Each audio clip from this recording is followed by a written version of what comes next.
Greater Hyderabad రోజురోజుకు వేగంగా విస్తరిస్తుంది. అంతే స్పీడ్తో సిటీలో చెత్త కూడా పేరుకుపోతుంది. ఇప్పటికే జవహర్ నగర్ డంప్ యార్డ్పై ప్రెషర్ పెరిగిపోయింది. దీనికి ఆల్టర్నేట్గానే కొత్తూరు మండలంలోని సిద్ధాపూర్లో ఎకో టౌన్ను తెరపైకి తెచ్చింది కాంగ్రెస్ ప్రభుత్వం. హైదరాబాద్ నుంచి వచ్చే వ్యర్థాల నిర్వహణని క్రమబద్ధీకరించేందుకు, జవహర్ నగర్ డంప్ యార్డ్పై భారాన్ని తగ్గించేందుకు ఈ ఎకో టౌన్ ప్రాజెక్ట్ని ప్రతిపాదించారు.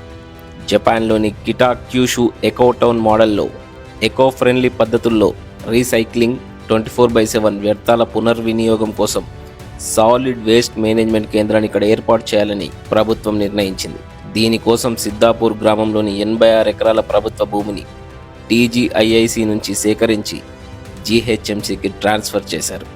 Hyderabad integrated municipal solid waste management limited ఆధ్వర్యంలో ఈ సాలిడ్ వేస్ట్ మేనేజ్మెంట్ సెంటర్ ఏర్పాటు చేయనున్నారు.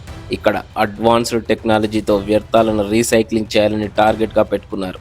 చెత్త నుంచి విద్యుత్, ఆర్గానిక్ ఎరువులు, ప్లాస్టిక్ రీసైక్లింగ్ చేయడమే దీని అసలు ఉద్దేశం. కానీ ఈ గ్రీన్ ప్రాజెక్టు చుట్టూ తీవ్ర వివాదం నెలకొంది.